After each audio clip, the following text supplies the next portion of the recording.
HTML file তৈরি করার জন্য আমাদেরকে সর্বপ্রথম যে জিনিসটা করতে হবে সেটা আমাদের যদি উইন্ডোজ 10 হয় তাহলে আমরা এখানে ভিউতে ক্লিক করব, এখান থেকে ফাইল নেম এক্সটেনশন এটা অন করে দেব, টিক চিহ্ন দিয়ে দিব। দেন রাইট বাটনে ক্লিক করি, নিউ টেক্সট ডকুমেন্ট, এটা নিয়ে পুরো লেখাটা সিলেক্ট করে ডিলিট করে দেব। এখানে আমি HTML ফাইলের যে কোনো নাম দিতে পারি, আমি চাইলে আমার নিজের নাম দিতে পারি বা আপনার নাম দিতে পারি, যে কারো নাম এখানে দিয়ে আমরা কাজ করতে পারবো। তো আমি এখানে দিলাম ডিজার্ট। নাম দেওয়ার পর আমাদেরকে এক্সটেনশন দিতে হবে। HTML এর দুইটা এক্সটেনশন, এক HTML আর দুই HTM। আমরা এই দুইটা যে কোনো একটা ব্যবহার করলে আমাদের HTML ফাইল ব্রাউজারে কাজ করবে। তো স্ট্যান্ডার্ড হলো HTML ইউজ করা, .html। ঠিক আছে, যখন আপনি .html ইউজ করবেন তখন দেখবেন এই আপনার ফাইলের আইকনটা গুগল ক্রোমের আইকনের মতো হয়ে যাবে, অথবা আপনার কম্পিউটারের ডিফল্ট যে ব্রাউজারটা থাকে, যদি মোজিলা ফায়ারফক্স থাকে তাহলে মোজিলা ফায়ারফক্সের মতো হবে, যদি মাইক্রোসফট ইডস থাকে তাহলে মাইক্রোসফট ইডসের আইকন এখানে চলে আসবে। ঠিক আছে, আমারটা বাই ডিফল্ট গুগল ক্রোম আছে, এই জন্য গুগল ক্রোমের আইকন চলে আসছে। আচ্ছা, এটাকে এখন আমরা এডিটরে ওপেন করব। রাইট বাটনে ক্লিক করি, ওপেন উইথে দিয়ে এখানে আমরা ভিজুয়াল স্টুডিও কোড এটার মধ্যে ওপেন করব। ঠিক আছে, আচ্ছা, তো HTML ফাইল আমাদের তৈরি হয়ে গেছে। ফাইল তৈরি হওয়ার পর HTML এর মধ্যে সর্বপ্রথম যে জিনিসটা ডিক্লেয়ার করতে হয় সেটা হলো HTML এর ভার্সন। তা আমরা যে ভার্সনটা শিখতেছি সেটা হলো HTML এর 5 ভার্সন। তো HTML 5 ভার্সন ডিক্লেয়ার করার জন্য আমাদেরকে যেটা লিখতে হয়, left angle bracket, punctuation mark, তারপরে বড় হাতের ডক টাইপ, এরপর একটা স্পেস, এরপরে ছোট হাতের HTML। এই লেখাটুকু এটা দ্বারা বোঝায়, এই লেখাটা আমাদের ব্রাউজারকে বোঝায় যে আমরা HTML 5 ভার্সনটা ইউজ করতেছি, এটা ভার্সন ডিক্লেয়ার করার জন্য। ঠিক আছে, এরপরে আমাদের লিখতে হবে HTML এর বেসিক স্ট্রাকচার। বেসিক স্ট্রাকচারের মধ্যে প্রথমেই আছে HTML এর ব্র্যাকেট শুরু করতে হবে এবং এখানে শেষ করতে হবে। শুরুর ট্যাগটা এরকম, একটা লেফট অ্যাঙ্গেল ব্র্যাকেট, তারপরে HTML, এরপরে রাইট অ্যাঙ্গেল ব্র্যাকেট। আর শেষ করব কিভাবে, লেফট অ্যাঙ্গেল ব্র্যাকেট, এরপর একটা স্ল্যাশ, এরপরে HTML, এরপরে রাইট অ্যাঙ্গেল ব্র্যাকেট। আচ্ছা, এই ব্র্যাকেটটা এটাকে আমরা কি হিসাবে চিনি, সাধারণত লেস দেন গ্রেটার দেন, কিন্তু প্রোগ্রামিং ভাষায় এটাকে বলা হয় left angle bracket, right angle bracket. ঠিক আছে,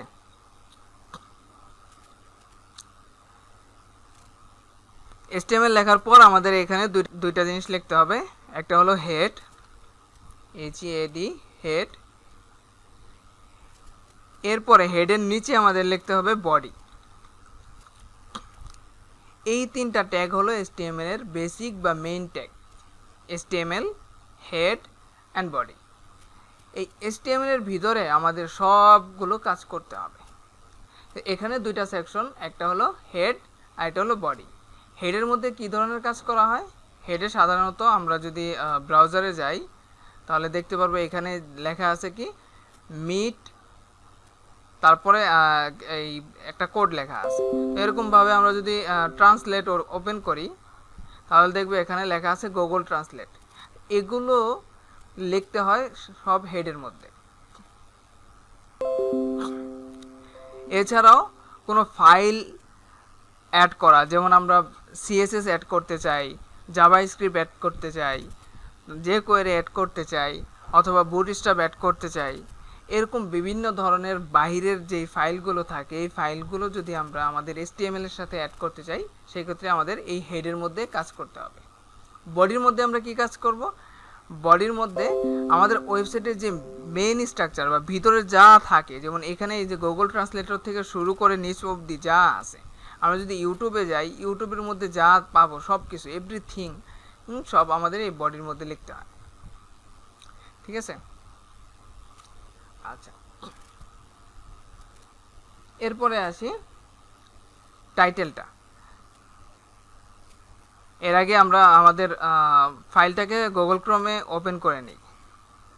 আমাদের ফাইলে রাইট বাটনে ক্লিক করি, ওপেন উইথ। এখান থেকে যে কোনো ব্রাউজারে ওপেন করতে পারবেন, ফায়ারফক্স, গুগল ক্রোম, ঠিক আছে, মাইক্রোসফট ইডস, ইন্টারনেট এক্সপ্লোরার, আপনার যে কোনো একটাই ওপেন করে নেবেন। তো আমি গুগল ক্রোমে ওপেন করলাম। যখন আমি গুগল ক্রোমে ওপেন করছি তখন দেখেন এখানে লেখা আছে desert.html। এই লেখাটা কোথা থেকে আসছে? এটা আসছে আমাদের ফাইল নেম থেকে। আমরা ফাইলের নাম দিছি কি desert.html, যার কারণে এই লেখাটা ওই জায়গায় চলে আসছে। তো এটাকে চেঞ্জ করার জন্য আমাদের যে কাজ করতে হবে, আমরা হেডে যাব, হেডে যেয়ে টাইটেল ট্যাগ নিতে হবে। ঠিক আছে, তো টাইটেল ট্যাগ নিব। টাইটেল ট্যাগের ভিতরে আমরা আমাদের নামটা দিয়ে দেব, ফার্স্ট ক্লাস দিলাম।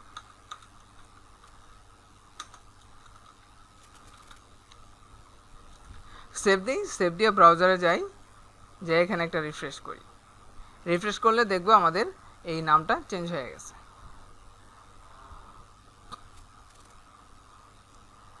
এখন আসি বডিতে। বডির মধ্যে যদি দেখি, বডিতে আমাদের প্রথমে অনেকগুলো ট্যাগ আছে। আমরা ট্যাগের একটা লিস্ট আপনাদেরকে দিছি, এটার মধ্যে অনেকগুলো ট্যাগ পাবেন। তো আমরা আস্তে আস্তে সবগুলো ট্যাগ দেখব। তো সবথেকে বেশি যেই ট্যাগগুলো ইউজ করা হয় সেটার মধ্যে একটা হলো হেডিং ট্যাগ। তো হেডিং 6 ধরনের হেডিং আছে, H1 থেকে নিয়ে H6 পর্যন্ত। তো আমরা সবগুলো হেডিং এখন দেখি। তো হেডিং 1 এর জন্য আমাদের left angle bracket H1 right angle bracket, ঠিক আছে। আচ্ছা, আমার এটা ক্লোজিং ট্যাগটা অটোমেটিক চলে আসতেছে, কারণ আমার এখানে অটো ক্লোজার নামে একটা এক্সটেনশন ইনস্টল করা আছে। তো আপনারা যারা এই ভিজুয়াল স্টুডিও ইউজ করবেন, তারা যদি ওই এক্সটেনশন ইনস্টল করে নেন তাহলে এটা অটোমেটিক হয়ে যাবে। আর যারা নোটপ্যাড ইউজ করতেছেন, নোটপ্যাড প্লাস প্লাস, ঠিক আছে, তাদের এখানে এটা অটোমেটিক আসবে না, তাদের লিখে নিতে হবে। হ্যাঁ, আচ্ছা, তো এখানে যে কোনো টেক্সট আপনি দিতে পারেন। তো আমি দিলাম this is headline 1।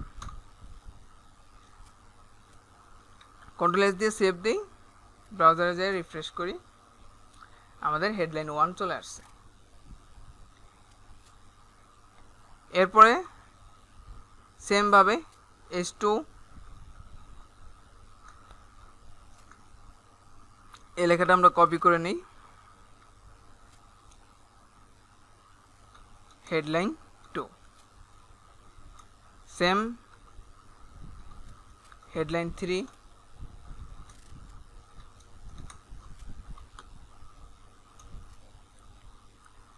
Headline 4,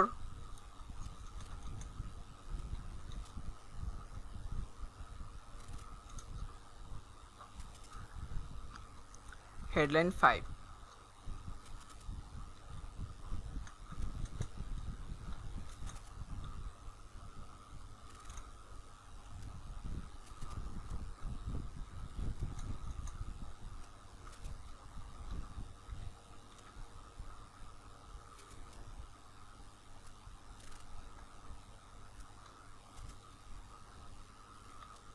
headline 6। তো আমাদের হেডলাইন মূলত 6টা, এর বাইরে কোনো হেডলাইন নাই। আপনি যদি S7, S8 এরকম দেন তাহলে এগুলো কাজ করবে না, কারণ HTML এর ভিতরে এই 6টাই হেডলাইন ডিক্লেয়ার করা আছে। আমরা ব্রাউজারে যাই, রিফ্রেশ করি, দেখব 6টা হেডলাইন ভিন্ন ভিন্ন সাইজ। মূলত এই হেডলাইনগুলো কিন্তু সাইজের চেঞ্জিংয়ের জন্য ব্যবহার করা হয় না, মূলত এগুলো ব্যবহার করা হয় হেডলাইনের প্রাধান্য বোঝানোর জন্য। H1 এর প্রাধান্য ব্রাউজারে বেশি, H2 তার থেকে কম, এরকমভাবে এই প্রাধান্যগুলো বোঝানোর জন্যই মূলত এই হেডলাইনের 6টা ক্যাটাগরি আছে। সাইজগুলো আমরা CSS দিয়ে সবগুলোর সাইজ সমান করতে পারবো, বড় করতে পারবো, ছোট করতে পারবো, ঠিক আছে। আমাদের ইচ্ছে মতো করে আমরা আমাদের মতো সাইজ নিয়ে নিতে পারবো।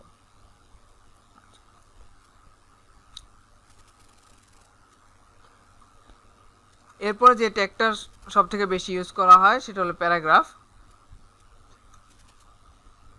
P tag. প্যারাগ্রাফের জন্য জাস্ট পি, আপনি left angle bracket P right angle bracket, then paragraph চলে আসবে। এখন এই প্যারাগ্রাফের মধ্যে আপনি যখন কাজ করবেন তখন এই প্যারাগ্রাফের মধ্যে অনেকগুলো লেখা লিখতে হয়। সাপোজ আমি যদি এইভাবে লিখতে চাই তাহলে সেই ক্ষেত্রে এর মধ্যে অনেক সময় লাগে। তো আমরা যখন বড় বড় প্রজেক্ট করি তখন আমরা ডামি টেক্সট ইউজ করি। এই ডামি টেক্সটগুলো কোথায় পাবেন? ডামি টেক্সটগুলো নিয়ে আসার জন্য আপনি যেতে হবে ব্রাউজারে, যে লরেম লিখবেন, লরেম ইপসাম লিখলে সার্চ করলে একটা ব্রাউজার পেয়ে যাবেন। এই ব্রাউজারে দেখবেন আপনার যতগুলো ইচ্ছা ততগুলো আপনি তৈরি করতে পারবেন। আপনার এখানে 5টা 10টা যা লাগে ক্লিক করেন, জেনারেট ক্লিক করেন, দেখেন এখানে তৈরি হয়ে গেছে। তো এরকমভাবে আপনার যত প্রয়োজন হবে তত এখান থেকে নিজের মন মতো তৈরি করে নিতে পারবেন প্যারাগ্রাফ। তো আমি এখান থেকে একটা প্যারাগ্রাফই নিই, কপি করলাম, তো এখানে যে পেস্ট করে দিই, কন্ট্রোল এস সেভ, ব্রাউজারে যাই, রিফ্রেশ, ঠিক আছে। এরপরে দেখি আমরা যে কোনো লেখার নিচে দাগ দেওয়ার জন্য বা আন্ডারলাইন ইউজ করার জন্য আমাদের যে ট্যাগটা ইউজ করতে হয় সেটা হলো ইউ ট্যাগ। সাপোজ আমি এই লেখাটাকে যদি আন্ডারলাইনের নিচে নিয়ে আসতে চাই, সেখানে আমার এর শুরুতে ইউ ট্যাগ স্টার্ট করব এবং যেখান পর্যন্ত আন্ডারলাইন দিতে চাই সেখানে যে ইউ ট্যাগ শেষ করব।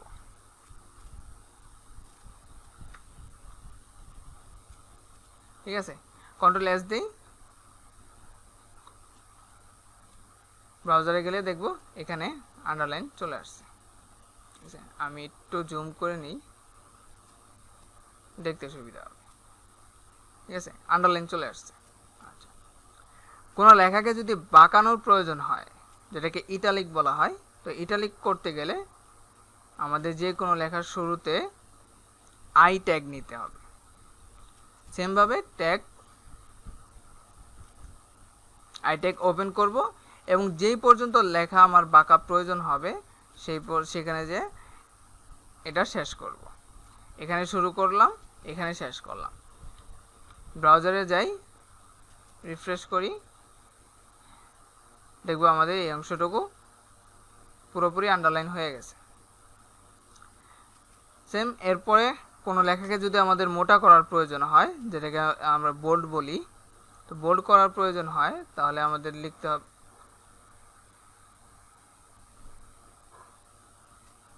তাহলে আমাদের এখানে লিখতে হবে বি ট্যাগ।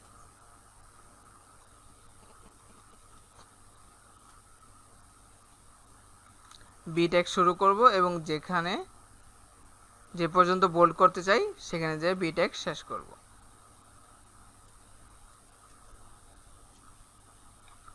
সেভ দিয়ে ব্রাউজার দিয়ে রিফ্রেশ করি।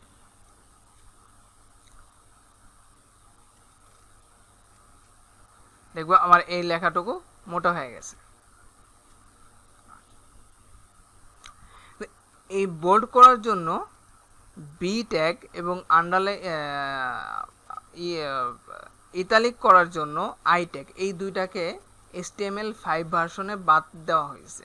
এর পরিবর্তনে যেই ট্যাগ দুইটা নিয়ে আসা হয়েছে সেটা হলো আই ট্যাগের পরিবর্তনে নিয়ে আসা হয়েছে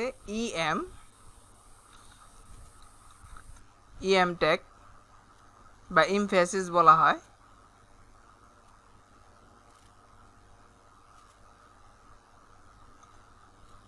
কন্ট্রোল এস সেভ দেই, রিফ্রেশ দিই, দেখব এখানেও ইএম দিলেও আমার এই লেখাটা বাঁকা হয়ে গেছে।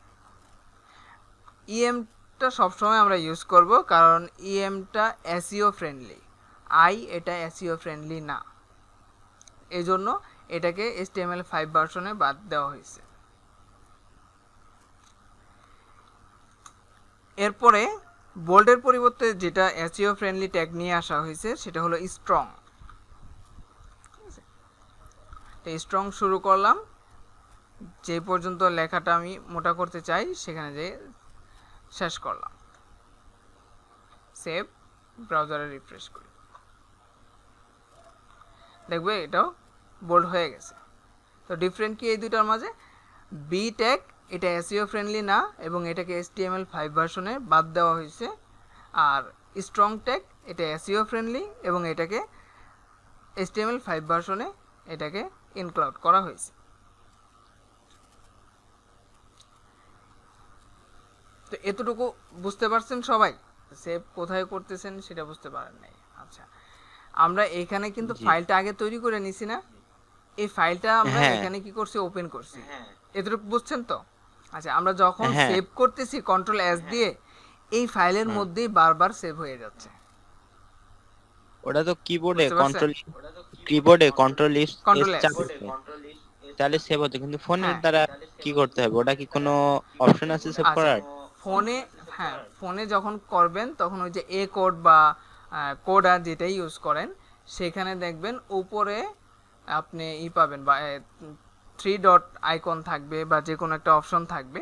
তো ওটার মধ্যে সেভ অপশন থাকবে, ওটার মধ্যে ক্লিক করলে পাবেন। এছাড়াও যদি আপনি হ্যাকার কিবোর্ড, যেটা আমি সাজেস্ট করছি, হ্যাকার কিবোর্ড যদি ইউজ করেন, তাহলে হ্যাকার কিবোর্ডের মধ্যে কন্ট্রোল এস দুইটা অপশন পাবেন। তো কন্ট্রোলে চাপ দিয়ে এসে ক্লিক করলে মোবাইলেও সেভ হয়ে যাবে। ও হ্যাঁ, বুঝতে পারছি স্যার। এটা শুধু হ্যাকার কিবোর্ডের জন্য, যদি হ্যাকার কিবোর্ড ইউজ করেন। হ্যাঁ, আমি হ্যাকার কিবোর্ড ইউজ করতেছি। ঠিক আছে, এখন আমরা দেখি HTML অ্যাট্রিবিউট। HTML অ্যাট্রিবিউটটা কি? HTML অ্যাট্রিবিউট হলো যেটা HTML অ্যাট্রিবিউট ইউজ করা হয় ট্যাগের শুরুতে। দেখেন, ট্যাগের দুইটা অংশ, একটা হলো কি ওপেনিং, আরেকটা হলো এন্ডিং। একটা হলো শুরু ট্যাগ, আরেকটা হলো শেষ ট্যাগ।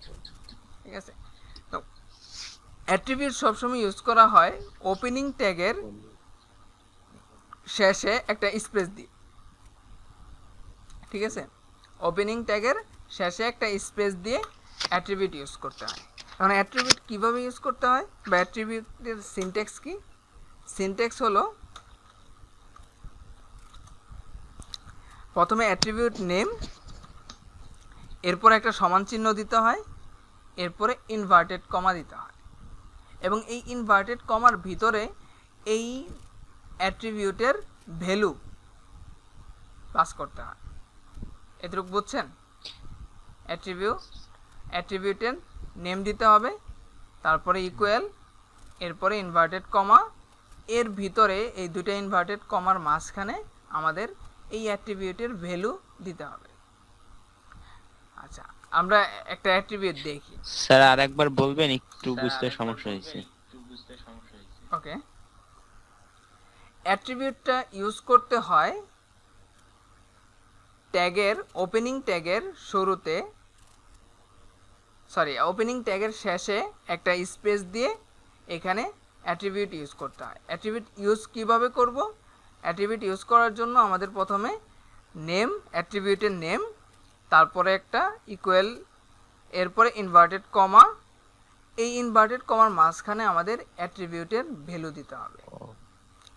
যেমন আমরা যদি এখানে দেখি এই প্যারাগ্রাফ, এটার মধ্যে যদি আমরা কোনো একটা অ্যাট্রিবিউট ইউজ করতে চাই, সাপোজ আমি এখানে অ্যাট্রিবিউট ইউজ করলাম টাইটেল নামে একটা অ্যাট্রিবিউট আছে, এটা অবশ্য পরে আবার দেখানো হবে।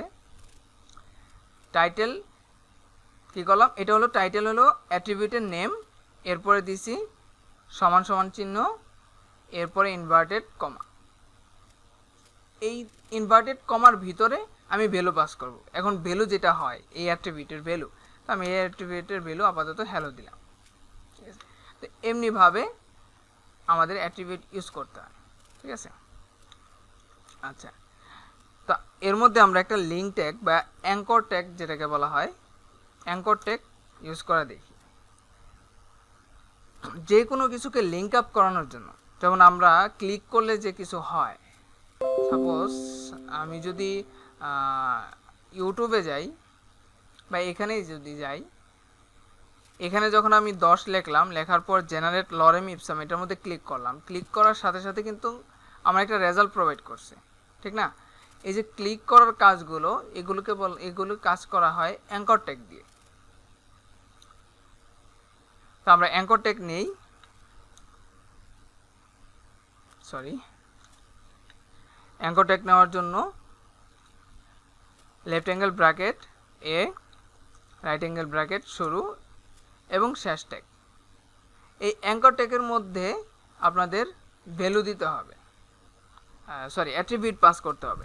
অ্যাঙ্কর ট্যাগের কমন অ্যাট্রিবিউট হলো হাইপার রেফারেন্স বা সংক্ষেপে HREF। এরপরে সমান সমান ইনভার্টেড কমা। কারণ এর ভিতরে কি দিব আমি, লিঙ্ক, ক্লিক করলে যেই লিঙ্কে যাবে। সাপোজ আমি এখানে ফেসবুকের লিঙ্ক দিই, ঠিক আছে, ফেসবুক না ইউটিউবের লিঙ্ক দিই, ইউটিউবে যাই, আমি এখান থেকে ইউটিউবের লিঙ্কটা কপি করি, কপি করে এখানে পেস্ট করে দিই,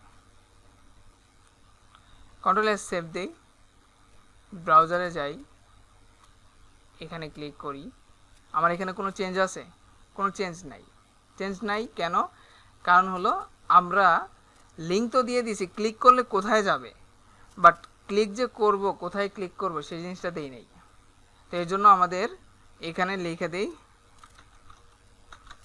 click here, control S save, ব্রাউজারে যেয়ে রিফ্রেশ করি, তা আমাদের ক্লিক বাটন চলে আসছে। এখন এখানের মধ্যে ক্লিক করলে দেখবো আমরা সাথে সাথে ইউটিউবের মধ্যে চলে গেছি।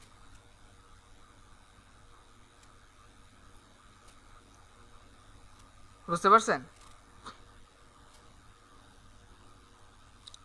আচ্ছা,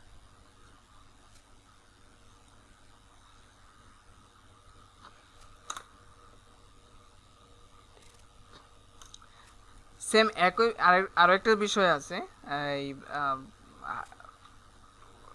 অ্যাট্রিবিউটের, আরও একটা কমন অ্যাট্রিবিউট যেটা আমাদের সব থেকে বেশি ইউজ করা হয় শর্ট ফর্মের ক্ষেত্রে। যেমন HTML একটা শর্ট ফর্ম, এর ফুল ফর্ম কি? Hyper reference markup language, hyper text markup language, ঠিক আছে। তারপরে CSS এর ফুল ফর্ম হইল ক্যাসকেডিং স্টাইল শিট, এই জাতীয় যে ফুল ফর্মগুলো আছে। তারপরে আছে হু ওয়ার্ল্ড হেলথ অর্গানাইজেশন, ঠিক আছে।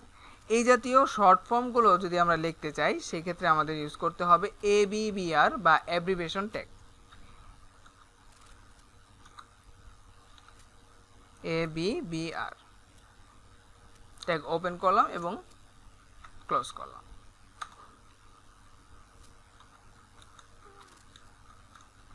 হু,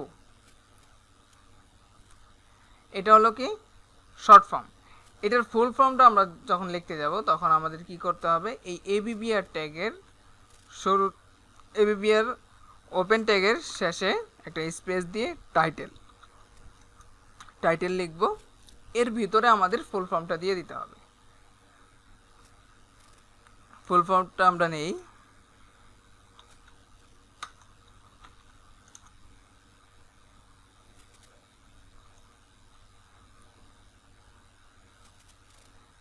এখানে আমরা ফুল ফর্মটা দিয়ে দিলাম, কন্ট্রোল এস দিয়ে সেভ দেই, ব্রাউজারে যাই, রিফ্রেশ করি। এখন দেখেন আমি যখন হুয়ের উপর মাউসটা নিব তখন আমাকে ফুল ফর্মটা দেখায় দিবে, ওয়ার্ল্ড হেলথ অর্গানাইজেশন, ঠিক আছে। যখনই আমি মাউসটা উপরে নিতেছি আমাদের ফুল ফর্মটা এখানে দেখা যাচ্ছে। এটা হলো অ্যাব্রিভিয়েশন ট্যাগের ব্যবহার। এছাড়াও কিছু ট্যাগ আছে যেমন আমাদের গণিতের ক্ষেত্রে লাগে, সাবস্ক্রিপ্ট, সুপারস্ক্রিপ্ট, সূত্র লেখার ক্ষেত্রে। আমি যদি লিখতে চাই A² plus 2AB plus B square, and এই যে স্কোয়ার দিব, আমি স্কোয়ার দেওয়ার জন্য আমাদেরকে একটা ট্যাগ ইউজ করতে হবে, সেটা হলো সুপারস্ক্রিপ্ট।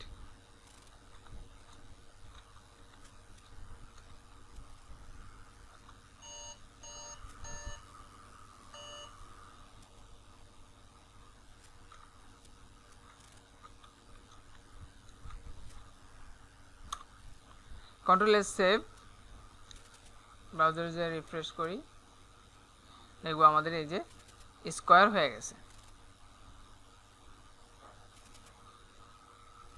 তেমনিভাবে আরও কিছু ট্যাগ আছে কমন, যে ট্যাগগুলো ইউজ করা হয় তার মধ্যে একটা হলো ব্রেক ট্যাগ। যেমন এখানে যদি আমরা দেখি সবগুলো একই লাইনে চলে আসছে, আমাদের এই ক্লিক হেয়ার বা অ্যাঙ্কর ট্যাগ এবং এব্রিভিয়েশন এবং আমাদের এর পরের লেখাগুলো সব একই লাইনে চলে আসছে। এগুলো যদি আমরা ভিন্ন ভিন্ন লাইনে নিয়ে আসতে চাই, ব্রেক দিতে চাই, সেই ক্ষেত্রে আমাদের লিখতে হবে বিআর বা ব্রেক ট্যাগ। বিআর ট্যাগটা হলো সিঙ্গেল ট্যাগ, এটার শুরু আছে বাট এটার কোনো শেষ নাই। এই একটা হলো সিঙ্গেল ট্যাগ আমরা এই পর্যন্ত যেগুলো দেখলাম তার মধ্যে হতে। সেম আমরা এব্রিভিয়েশনের পরেও একটা বিআর ট্যাগ দিয়ে দিই। কন্ট্রোল এস সেভ, ব্রাউজারে যাই, রিফ্রেশ। এখন দেখেন লেখাগুলো সব উপরে নিচে চলে আসছে। এরপরে দেখেন স্পেসটা, ক্লিক হেয়ার এই দুটা লেখার মাঝখানে আমরা একটা স্পেস দিই, একটা স্পেস শো করতেছে। কিন্তু আমরা যদি আরও স্পেস দেই, এখানে আমি অনেকগুলো স্পেস দিলাম, সেভ দেই, ব্রাউজারে যাই রিফ্রেশ করি, এখানে দেখেন কোনো চেঞ্জ নাই। যতই রিফ্রেশ করি না কেন এখানে কোনো চেঞ্জ আসবে না, কারণ নর্মালি HTML শুধুমাত্র একটা স্পেসকে গ্রহণ করে, বাকি স্পেসগুলোকে গ্রহণ করে না। তো আরও বেশি যদি আমাদের স্পেসের প্রয়োজন হয়, সেই ক্ষেত্রে আমাদেরকে একটা HTML কোড ব্যবহার করতে হয়। সেই কোডটা হলো NBSP সেমিকোলন। এর আগে দিতে হবে আপনার এন্ড চিহ্ন, অ্যান্ড NBSP। তো এই কোডটা আমি যতবার কপি করে পেস্ট করব ততগুলো স্পেস এখানে চলে আসবে।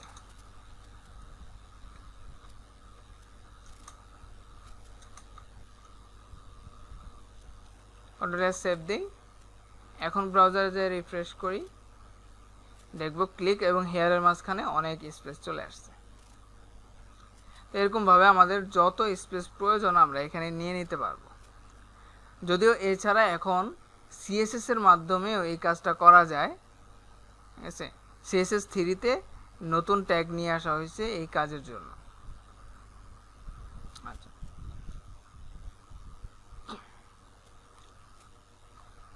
এরপরে আসি লিস্টিং এর জন্য।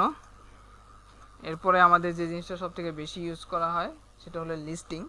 লিস্টিং সাধারণত দুই প্রকার হয়, একটা হলো আনঅর্ডার লিস্ট আর একটা হলো অর্ডার লিস্ট।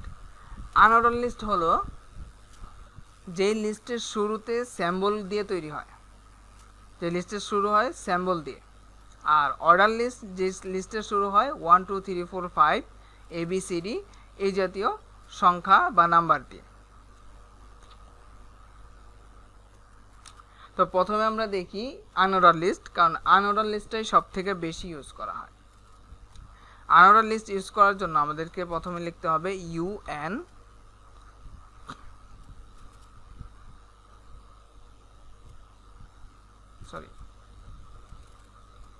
সরি UN না, UL, আনঅর্ডার লিস্ট।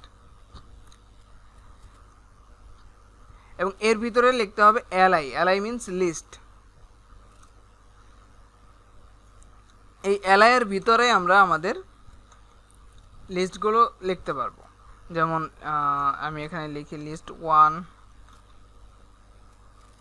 তারপরে এটার কপি করে নেই বারবার, list 2, list 3, list 4, list 5।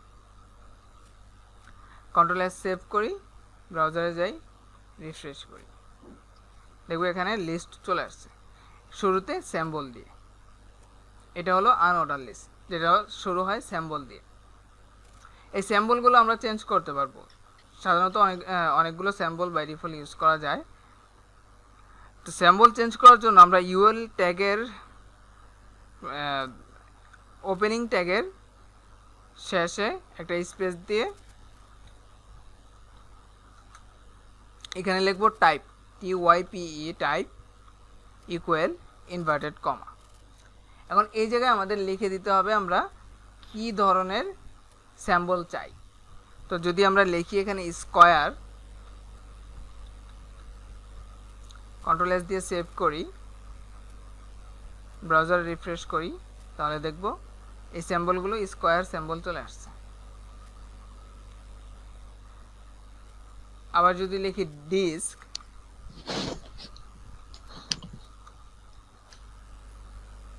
Control S save, এখানে ডিস্ক চলে আসছে। তারপর যদি লিখি circle, control S save, refresh করি, দেখব এখানে সার্কেল চলে আসছে। তো এই ধরনের কয়েকটা স্টাইল আপনি এখানে ইউজ করতে পারবেন লিস্টিং এর মধ্যে। এইগুলো আমাদের আনঅর্ডার লিস্ট। সেম ভাবে আমাদের অর্ডার লিস্ট, আনঅর্ডার লিস্ট আর অর্ডার লিস্ট ব্যবহার করার নিয়ম একই, শুধু ডিফারেন্ট এতটুকুই, OL আর UL। OL means order list আর UL means unorder list. OL দেই, এরপরে লিস্ট করার জন্য আমাদের LI সেম ভাবেই লিস্ট 1, আমি এটা কপি করে নেই,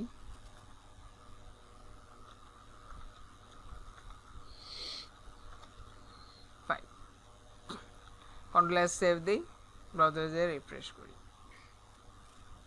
তাহলে এখানে দেখব অর্ডার লিস্টটা 1 2 3 4 5 এইভাবে চলে আসছে। এই অর্ডার লিস্টের টাইপও আপনি চাইলে চেঞ্জ করতে পারবেন। কিভাবে? সেম টাইপ ইকুয়াল ইনভার্টেড, এর ভিতরে দেখেন আমাকে সাজেস্ট করতেছে 1 বড় হাতের এ, ছোট হাতের এ, তারপর রোমান সংখ্যা বড় হাতের, রোমান সংখ্যা ছোট হাতের, ঠিক আছে।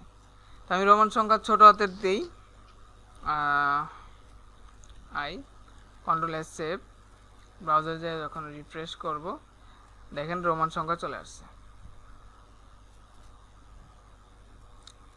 এখানে যদি আমরা বড় হাতের দেই রোমান সংখ্যা,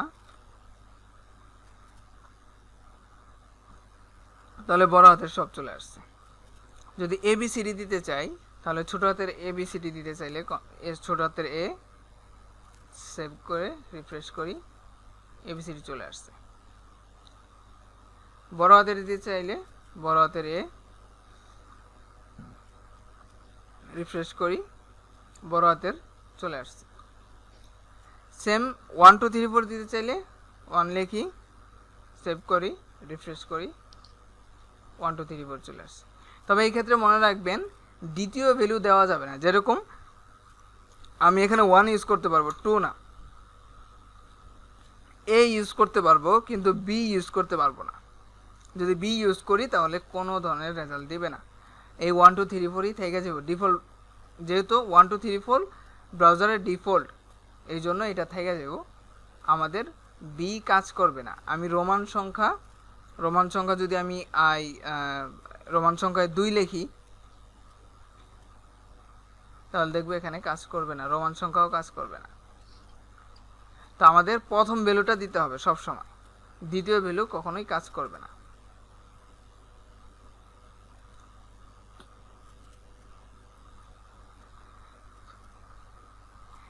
এগুলো আমাদের লিস্ট। এরপরে আছে নেস্টেড লিস্ট, অর্থাৎ লিস্টের ভিতরে আবার লিস্ট। লিস্টের ভিতরে লিস্ট যদি ইউজ করতে চান, সাপোজ আমি এটার মধ্যে ইউজ করি,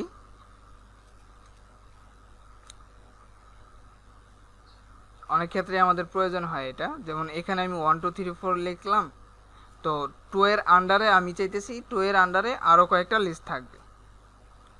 তো সেই ক্ষেত্রে আমি কি করব, এই 2 যেখানে শেষ হয়েছে, 2 শেষ হয়েছে ঠিক এখানে একটা এন্টার দেই, দিয়ে এখানে আমার লিখতে হবে সেম আবার OL অর্ডার লিস্ট।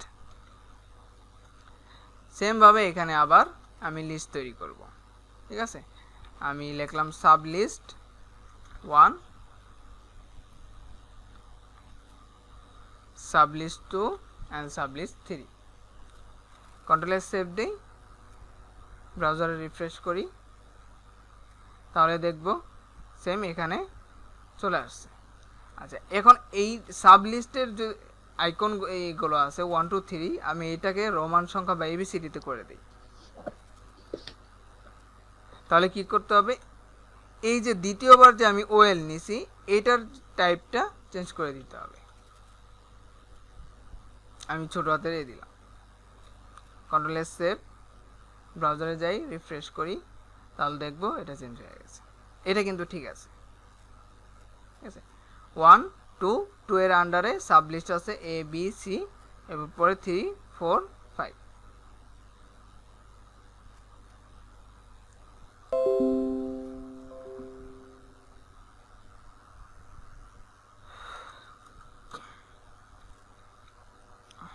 এরপর একটা ট্যাগ দেখি আমরা। আজকে কয়েকটা ট্যাগ দেখব, এর পরের ক্লাস থেকে আমরা প্রজেক্ট ছোট ছোট কাজ শুরু করে দিব। মোটামুটি ট্যাগের সাথে পরিচিত হই, এরপর থেকে আমরা ছোট ছোট করে কাজ শুরু করতে থাকব। স্যার এইসব ট্যাগ কাজে মানে কাজ করতে গেলে তো এইসব ট্যাগের প্রয়োজন হবে। হ্যাঁ হ্যাঁ, এইসব ট্যাগ দিয়ে তো আমাদের পুরো ওয়েবসাইটটা রেডি করব। জি স্যার, বুঝতে পারছি। এই জন্য ট্যাগগুলো আমরা আগে একটু দেখতেছি, দেন আমরা এটার সাথে সিএসএস ব্যবহার করব, সিএসএস ব্যবহার করে আমাদের ওয়েবসাইটগুলো আস্তে আস্তে করব। জি স্যার। ঠিক আছে। আচ্ছা, এখন একটা ট্যাগ দেখাই, এটা হলো যদিও এইটার ব্যবহার খুবই কম এই ট্যাগটার, তারপর ট্যাগটা দেখাই।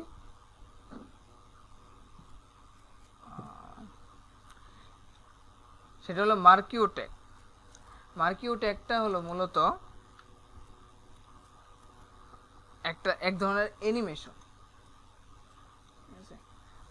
তো এর অ্যানিমেশনটা যদিও HTML5 ভার্সনে বাতিল করে দেওয়া হয়েছে, তো এখন HTML5 ভার্সনে এই অ্যানিমেশনটা খুব একটা ইউজ করা হয় না। আচ্ছা, এটা দেখার আগে আরেকটা লিস্ট আমরা দেখি, যে এই লিস্টটা খুব কম ইউজ হয়, সেটা হলো ডিসক্রিপশন লিস্ট। ঠিক আছে, তো এটা কিভাবে ডিক্লেয়ার করতে হয়, এটা করতে হয় ডিএল দিয়ে শুরু এবং শেষ, এর ভিতরে হেডলাইন এবং ডিসক্রিপশন। ডিটি হেডলাইনের জন্য, আমি এখানে হেডলাইন দিলাম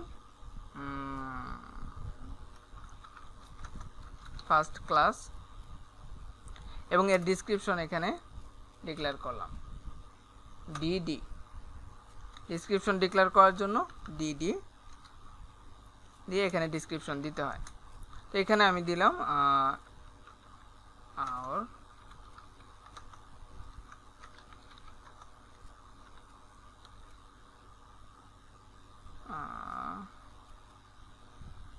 আছে এই জিনিসটা।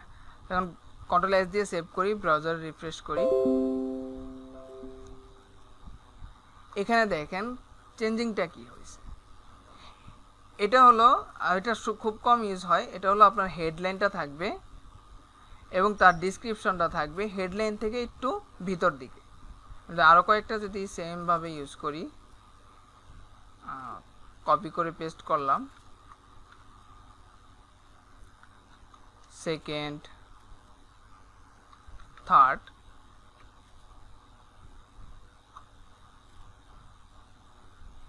এখানে দেখেন ফার্স্ট ক্লাস এবং এর description, second class description, third class এবং ডিসক্রিপশন।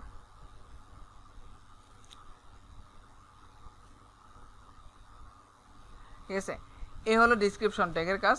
যদিও এই ডিসক্রিপশন ট্যাগের ব্যবহার খুব একটা দেখবেন না, ওয়েবসাইটের মধ্যে কোথাও এর ব্যবহার তেমন একটা দেখা যায় না, তো এটা না শিখলেও হবে, তারপরেও জেনে রাখা ভালো। এরপরে দেখি আমরা মার্কিও ট্যাগ। মার্কিও ট্যাগটা হলো একটা নর্মাল একটা অ্যানিমেশন টাইপের কোনো লেখাকে ডানে বামে উপরে নিচে নেওয়ার জন্য আমরা মার্কিও ট্যাগটা ইউজ করে থাকি সাধারণত।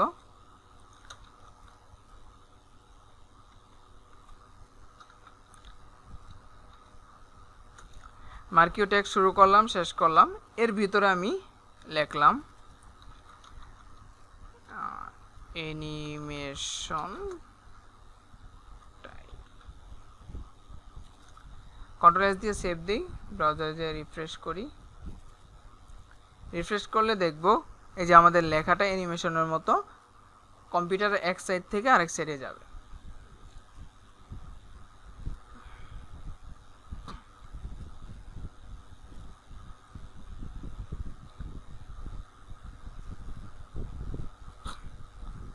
তো এই যে অ্যানিমেশনটা, এটাকে কয়েকভাবে কন্ট্রোল করা যায়।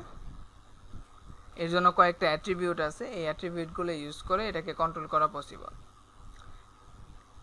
প্রথমে যে অ্যাট্রিবিউটটা ব্যবহার করা হয় মার্কিও ট্যাগের মধ্যে, সেটা হলো বিহেভিয়ার।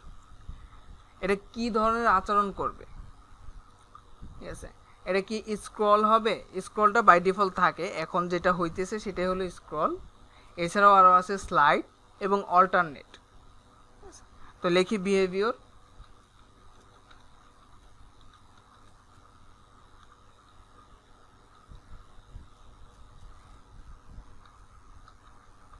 স্লাইড দিলাম এর ভ্যালু, ব্রাউজারে যাই রিফ্রেশ করি। এখন দেখেন চেঞ্জটা কি হয়।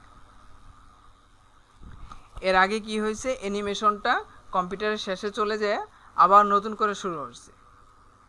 এখন আর সেই কাজটা হবে না, এখন স্লাইডিং করবে। অ্যানিমেশন শুরু হবে এবং যেখানে শেষ হয়ে যাবে ওই জায়গায় থেমে থাকবে। আবার যখন ব্রাউজার রিফ্রেশ করব তখন আবার শুরু হবে এবং মনিটরের শেষ স্থানে যায় এটা থেমে যাবে।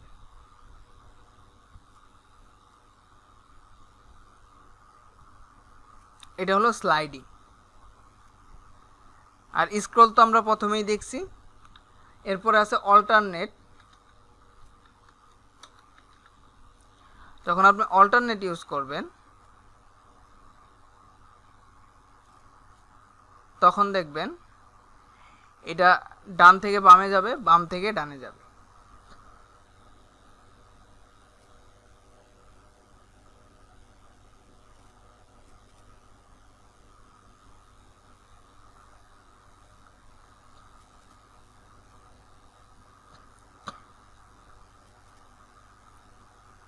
সাধারণত এই ধরনের অ্যানিমেশনগুলো নিউজ সাইটগুলোতে পাবেন, শিরোনাম, খবরের শিরোনামগুলো ইউজ করার ক্ষেত্রে। এছাড়া এগুলো তেমন একটা ইউজ হয় না। এরপরে হলো এই অ্যানিমেশনের যে স্পিডটা আছে, অ্যানিমেশন এক জায়গা থেকে আরেক জায়গায় যাচ্ছে, যে স্পিডটা, এই স্পিড আমরা কন্ট্রোল করতে পারবো। স্পিড কন্ট্রোল করার জন্য আমাদেরকে লিখতে হবে স্ক্রল অ্যামাউন্ট। স্ক্রল অ্যামাউন্ট, এখানে আপনি স্পিড ডিক্লেয়ার করে দিতে পারবেন। আমি এখানে 10 দিলাম, দিয়ে রিফ্রেশ করি। এখন দেখেন কত দ্রুত যাইতেছে।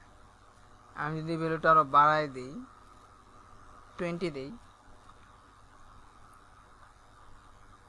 রিফ্রেশ করি, তাহলে দেখেন আরো দ্রুত চলে যাইতেছে। তো এরকমভাবে এই অ্যানিমেশনের স্পিডটা কন্ট্রোল করতে পারবেন। স্পিড কন্ট্রোল করার জন্য স্ক্রল অ্যামাউন্ট। আচ্ছা,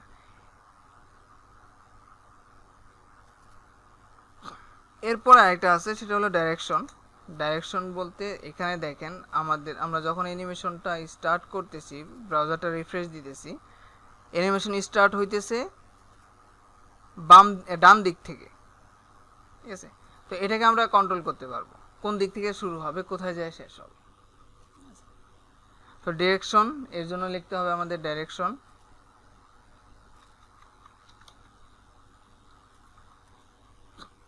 আমি যদি লেফটে নিতে চাই, লেফট লিখলাম, ব্রাউজার রিফ্রেশ করি, স্পিডটা একটু কমায় নিই, নাহলে বোঝা যাবে না কিছুই। রিফ্রেশ করি, সরি বাই ডিফল্ট লেফটেই থাকে, রাইট দিই আমরা।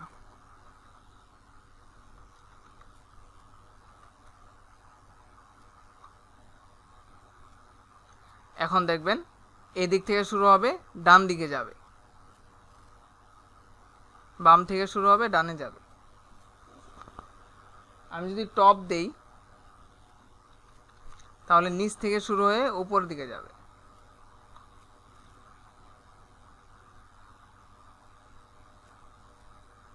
আচ্ছা, এটা আমরা অল্টারনেট পাথ দিয়ে এখানে স্ক্রল দেই, কারণ অল্টারনেটে এটা কাজ উপর নিচে কাজ করবে না।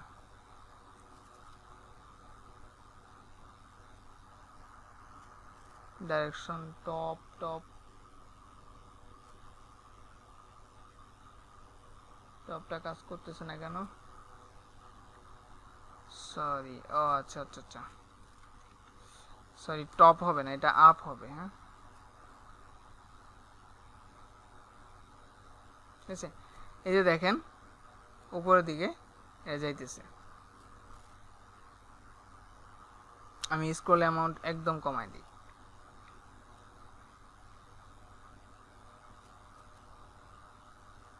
এখন দেখতে পারবেন এটা উপরের দিকে যাইতেছে। আমি যদি ডাউন দেই তাহলে এটা নিচের দিকে আসবে।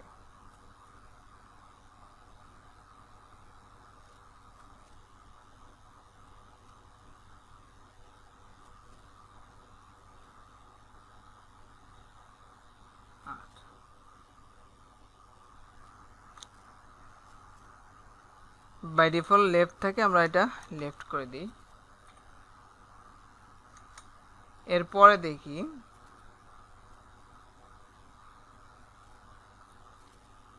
এরপরে আরেকটা ভ্যালু আছে, সেটা হলো লুপ।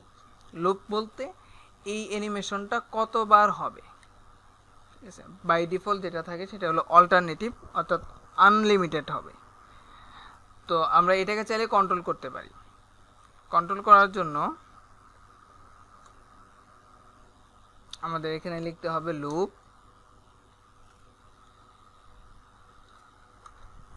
আমি 2 দেই, 2 দেওয়ার পরে কন্ট্রোলে সেভ, ব্রাউজারে রিফ্রেশ করি।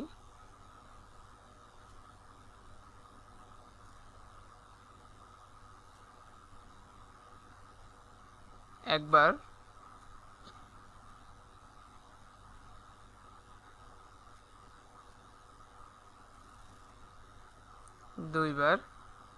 দুইবার হয়ে শেষ। এখন কিন্তু আর হবে না।